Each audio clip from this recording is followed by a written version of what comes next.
இயேசுவில் அன்புக்குரியவர்களே, வேதனை நல்லது என்பதை இயேசு செய்த அந்த அற்புதமான செயலிலிருந்து இன்று உணர்த்த விரும்புகிறார். 10 தொழுநோயாளிகளை குணப்படுத்துகிறார். அதில் ஒரு வித்தியாசத்தையும் நமக்கு இன்று சுட்டிக்காட்ட விரும்புகிறார். ஆக குணப்படுத்திய நிகழ்வில் மட்டும்தான் குணமடைந்த ஒருவர் இயேசுவுடன் திரும்பி வந்து நன்றி சொன்னதாக குறிப்பிடப்படுகிறது. மற்ற நிகழ்வுகளில் குணமடைந்தவர் இறைவனை புகழ்ந்ததாகவும் இயேசுவின் பெருமை பற்றி பறைசாற்றியதாகவும் குறிப்பு இருக்கிறது. இந்த நிகழ்வு நன்றி உணர்வு அற்ற மற்ற 9 பேரின் எண்ணத்தை வெளிப்படுத்துவதோடு மட்டுமல்லாமல் நன்றி உணர்வு கொள்வதில் குணமடைந்த ஒருவரும் மற்ற 9 பேரும் வித்தியாசப்படுவதில் ஒரு முக்கியமான கருத்தையும் சிந்திக்க அழைக்கிறார் இறைவன். ஆக வேதனை நல்லது என்பதை வார்த்தையோடு கடந்து சிந்திக்கலாம். வாங்க. இயேசுவுக்கே புகழ், இயேசுவுக்கே நன்றி. இறைவனின் அருட்கரமும் அருளாசிரும் உங்களோடும் உங்கள் குடும்பத்தோடும் நிறைவாக தங்கிட உங்களை நான் வாழ்த்துகிறேன். அன்பிலினியவர்களே, தொழுநோயிலிருந்து குணம் பெற்ற 10 பேரில் ஒருவர் சமாரியர், மற்ற 9 பேரும் யூதர்கள். இனத்தின் அடிப்படையில் இவர்கள் வித்தியாசப்பட்டாலும் சமாரியர்கள் யூதர்கள் மத்தியில் தரக்குறைவாகவே கருதப்பட்டார்கள். ஆனால் என்ன வினோதம்! தொழுநோயால் பாதிக்கப்பட்ட 9 தொழுநோயாளர்கள் சமூக நிலையின் இனத்தின் அடிப்படையில் புறக்கணிக்கப்பட்டாலும் அந்த தொழுநோயால் பாதிக்கப்பட்ட சமாரியரை தங்களோடு சேர்த்துக் கொள்கிறார்கள். துயரமும் வேதனையும் எப்படி பிரிந்து கிடைக்கும் மக்களையும் சேர்த்துவிடும் என்பதற்கு சிறந்த உதாரணம் இது. சாதியின் அடிப்படையில், மதத்தின் அடிப்படையில், நிறத்தின் அடிப்படையில் பேதம் பார்க்கும் மக்கள் வேதனை என்று வருகிற பொழுது வேதங்களை தூக்கி எறியும் தயங்க மாட்டார்கள் என்பது வாழ்வின் உண்மை. நம் காலத்தில் சுனாமி, நிலநடுக்கம், வெள்ளம், கொரோனா போன்ற இயற்கை சீற்றங்கள் வந்தபோது பலரும் ஜாதி, மதம், மொழி என்று பாராமல் பண உதவியும் பொருளுதவியும் அள்ளி கொடுத்ததும் அல்லாமல் ஒவ்வொரு மாநிலத்திலும் சாரையாய் மனித தொண்டு செய்ய அவதிப்படும் பாதிக்கப்பட்ட மக்களுக்கு உடனிருக்க நெடுந்தூரம் பாராமல் பயணம் செய்ததும் இதே வாழ்வின் உண்மையை உணர்த்துகிறது.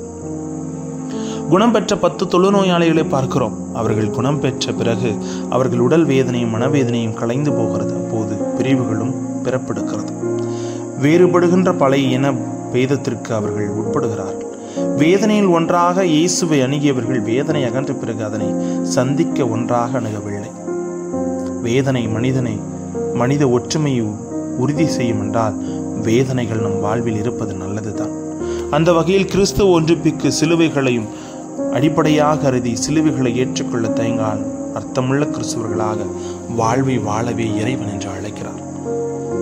ஆனால் நன்றி சொல்லுகிறவர்கள் நிச்சயம் இறைவனின் அருளை பெறுகிறார்கள். அதைத்தான் மற்ற 9 பேர் எங்கே எழுந்து போனது நம்பிக்கை உன்னை குணமாக்கியது என்று அனுப்பியிருக்கிறார். ஆனால் இன்றைய உலகில் வேதனை ஒரு தண்டனை அல்லது துரதிருஷ்டம் என்று பார்க்கிறோம். ஆனால் இயேசுவின் பார்வையில் வேதனை ஒரு பயிற்சியின் அரங்கம். அது நம்மை நன்றி சொல்ல கற்றுக் கொடுக்கிறது. மகிழ்ச்சி வேகமாக ஓட செய்கிறது. ஆனால் வேதனை நம்மை நிறுத்தி நாம் எங்கே போகிறோம் என்று கேட்க வைக்கிறது. இந்த அமைதியான வழி கடவுளை நோக்கி திரும்ப செய்கிறது. உதாரணமாக, நலமாக இருந்தபோது மறந்த ஜெபம் கூட நோயின் நேரத்தில் தீவிரம் அடைகிறது. புற்றுநோயாளிகள் தங்கள் வேதனையில் ஒன்றித்திருந்தனர். வேதனை மனிதரை தனிமையிலிருந்து சமூக உணர்வுக்கு அழைக்கிறது. இன்றைய டிஜிட்டல் உலகில் தனிமையால் வாடும் இதயங்களுக்கு வேதனை உண்மையான உறவை தேட வைக்கிறது என்று கூட சொல்லலாம். இந்த ஒரே குணமடைந்தவர் திரும்பி வந்து நன்றி சொல்ல மட்டுமே வேதனை இல்லை என்றால் நம்மால் நன்றி சொல்ல இயலாது. வேதனை நம்மை என்னிடம் உள்ளதை மதிக்க கற்றுத்தருகிறது.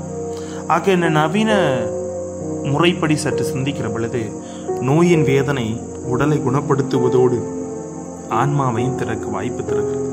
மனவேதனை உறவை புதிர்ந்து கொண்டு மன்னிக்க கற்றுக் கொடுக்கிறது. பொருளாதார வேதனை எளிமையில் வாழ கற்றுக் கொடுக்கிறது. சமூக வேதனை பிறரின் வழியை பகிர்ந்து கொள்ள செய்கிறது. நவீன உலகம் சுகம் தேடுகிறது. ஆனால் இறைவன் நம்மை வழி மூலம் வடிக்கின்றார்.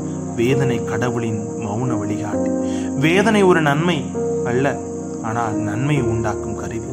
நன்றில்லாத வாழ்க்கை ஆத்மீக மரணத்திற்கு அறிகுறி. வேதனை நமக்கு நன்றி சொல்லும் மனிதராகவும் நம்பிக்கையுள்ள விசுவாசியாகவும் உருவாக்குறது என்பதை உணர்ந்து அனைத்தையும் ஏற்றுக்கொள்வோம்.